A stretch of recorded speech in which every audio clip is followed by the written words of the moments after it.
आज मैं आपको एक बहुत ही इंटरेस्टिंग मूवी के बारे में बताऊंगी जो इमोशंस के साथ न्यू टेक्नोलॉजी से भरी हुई है और हाल ही में नेटफ्लिक्स पर रिलीज हुई है। लेकिन मूवी में जिस तरह से इमेजिन किया गया है, साथ ही कोमा में जा चुके सारे के सारे फ्यूचर के इंसानों को फिर से जिंदा करने की जो टेक्नोलॉजी रखी गई है ना, वो आप सबको लिटरली बहुत ही ज्यादा पसंद आ सकती है। और इस मूवी में दिखाया गया है कि पृथ्वी का एटमॉस्फेयर मानव जाति के लिए रहने के लिए नहीं रह गया है, जिसके कारण पृथ्वी में लोग फिर से अंतरिक्ष में अपनी दुनिया बनाते हैं और वहीं पर रहते हैं। लेकिन तभी अंतरिक्ष में मानव के बीच जंग शुरू हो जाती है और इन्हीं सब के बीच क्रोनाइडलर में एक वैज्ञानिक से वो ह्यूमन को ये रिस्पॉन्सिबिलिटी मिलती है कि वो जंग में बेहोश या कोमा में जा चुके सारे सिपाहियों को उठाकर उन्हें जगाएगा, जिसमें वो जंग ई को फिर से जिंदा करने का प्रयास करते हैं, जो कि पिछले बहुत वर्षों से कोमा में है। लेकिन उसका ये एक्सपेरिमेंट वैसा नहीं होता जैसा कि वो करना चाहते हैं और इसीलिए काफी ज्यादा निराश हो जाते हैं और अपने इसी एक्सपेरिमेंट को सफल बनाने के लिए वो कुछ दूसरे लोगों को ढूंढते हैं और इसी तरह से स्टोरी आगे बढ़ती है। स्टोरी में माँ और बेटी स्टोरी के साथ फ्यूचर की कल्पना की गई है। स्टोरी में वैज्ञानिक एक ऐसा क्लोन बना रहे हैं जिसके इस्तेमाल से कभी कोई नहीं मरेगा। ये कुछ ऐसी कल्पना है जिसे लोग डायलॉग नहीं मारते, मेरे मरने के बाद भी मैं लोगों के दिमाग में जिंदा रहूंगा। बस कुछ ऐसा ही दिखाया गया है इस मूवी में, जिसमें लोगों की मेमोरीज को हमेशा के लिए बचा कर रखने की टेक्नोलॉजी विकसित की जा रही है। लेकिन फिर भी जिस तरह से मूवी के ट्रेलर में रोबोट और बाकी सब चीजें दिखाई गई है, मूवी के अंदर उतना रोबोटिक का यूज नहीं किया गया है। जिस तरह से वुड लेवल का एटमॉस्फेयर लगातार चेंज हो रहा है ना, तो मूवी को रियल में जोड़ने का काम करती है यह फिल्म। ऑर्बिट कॉलोनी में रहने वाले लोगों के बीच में युद्ध छिड़ चुका है और इस सीन में कुछ इस तरह ही दिखाया गया है। मानव लुप्त होने की कगार पर पहुंच चुकी है, लेकिन स्टिल इंसान जिंदा रहने के लिए बहुत सारा स्ट्रगल कर रहा है, जिसमें युद्ध के दौरान एआई को विकसित करने के लिए मानव दिमाग की क्लोनिंग को डेवलप किया जा रहा है और ये डेवलपमेंट करने का टारगेट है कि महायुद्ध नायक ह्यू चैंग को फिर से काम करने के लायक बनाया जा सके, जो कि युद्ध के दौरान चोट लगने की वजह से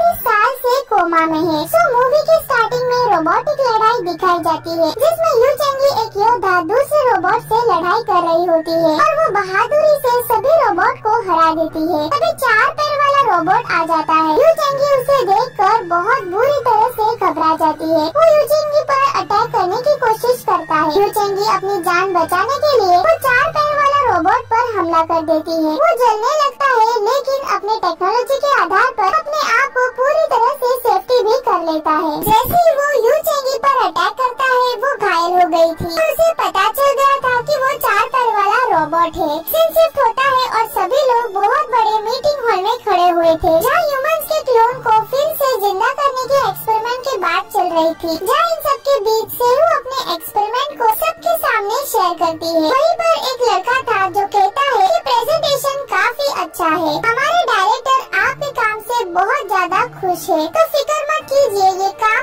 आपको ही मिलेगा। और फिर से उसे थैंक यू बोलती है और जब वो बाहर आती है तो उसे पता चल जाता है कि अब दुनिया पहले से इतनी ज्यादा एडवांस हो चुकी है और हम सब लोग एक अलग ही दुनिया में रह रहे हैं, क्योंकि जहाँ वो पहले रहती थी वो दुनिया इस दुनिया से बिल्कुल ही अलग थी। लेकिन अब इस दुनिया को जिसे वो देख रही होती है वो बिल्कुल ही डिफरेंट लग रही होती है। जहाँ वो अपनी माँ को याद करती है जो उसके इलाज के खर्च के लिए एक युद्ध में शामिल हुई थी और उसी युद्ध में वो मारी भी गई थी, क्योंकि सेहू को बचपन से ही एक सीरियस बीमारी थी। इसीलिए तो उसकी माँ ने क्रोनाइड लैब से समझौता किया गया था, जिसमें शरीर और अपने दिमाग को इस लैब के नाम कर दिया था, जिसके बाद भी उसके मरने के बाद भी उसके दिमाग का यूज रोबोट के रूप में किया जा रहा है और इसीलिए उसकी माँ आज भी जिंदा है, क्योंकि उसकी माँ का शरीर मरा है पर उसका दिमाग अभी भी एक्टिव है, जो आज भी अपनी बेटी की तलाश कर रहा है। और उसकी बेटी सेहू अपनी माँ से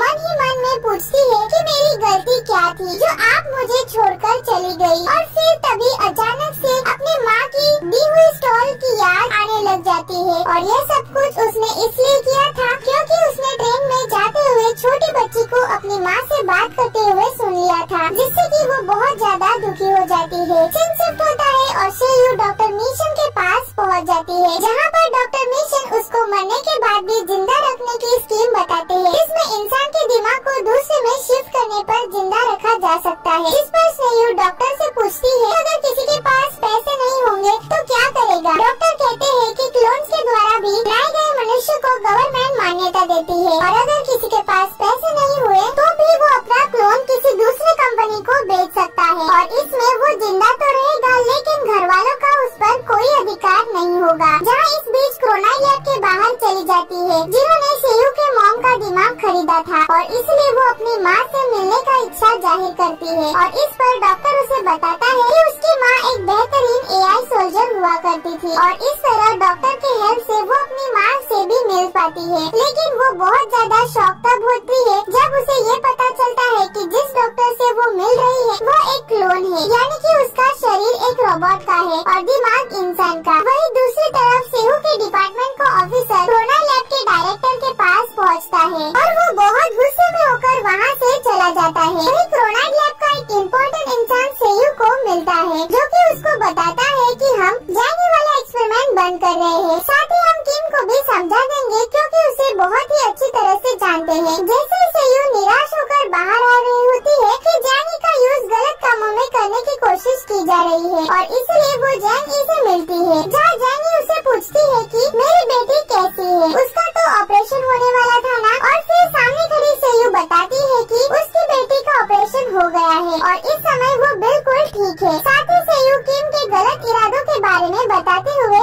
जैनी से अपनी यादों वाली मेमोरी को निकलवाती है और दोनों उस लैब के बाहर जाने की कोशिश करते हैं जहाँ कोशिश के रास्ते में जैनी को अपने ही जैसे एआई क्लोन्स का सामना करना पड़ता है। जैनी उन सब में सक्सेस हो जाती है और उन सब में जीत जाती है और उसके बाद जैसे ही माँ बेटी बाहर निकल कर क्रेन में बैठते हैं तो वो देखते हैं कि उस क्रेन में जिम पहले से ही मौजूद है जहाँ वो सेयू को जंग को बाहर ले जाने से रोकता है। लेकिन इसी दौरान उनके बीच जबरदस्त फाइट हो जाती है और किम को अचानक से पता लग जाता है कि वो भी एक क्लोन है। जहाँ पर तभी एआई ऑफिसर आ जाते हैं और फाइनली सेयू अपनी मॉम को उस लैब से दूर भेज देती है। तो गाइस, ये मूवी ह्यूमन के वॉर के बीच में सोसाइटी के लिए बहुत सारे शॉर्ट नोट्स और बैक स्टोरीज को रिप्रेजेंट करता है। वही इस मूवी का प्लॉट अपने आप में बेस्ट है, लेकिन रिजल्ट के तौर पर देखा जाए तो पूरी मूवी एआई के आसपास घूमती है और एक दिल दहला देने वाली माँ बेटी के इमोशनल रिश्ते पर कहानी को दर्शाती है। सो गाइस, मुझे तो मूवी बहुत पसंद आई है। अगर आपको भी पसंद आई है तो कमेंट बॉक्स में कमेंट करके जरूर बताना। इसकी स्टोरी लाइन आपके दिल को छूती है या नहीं, ये भी जरूर बताना। मिलते हैं अगले वीडियो में ऐसी ही मूवीज के साथ। Till then take care.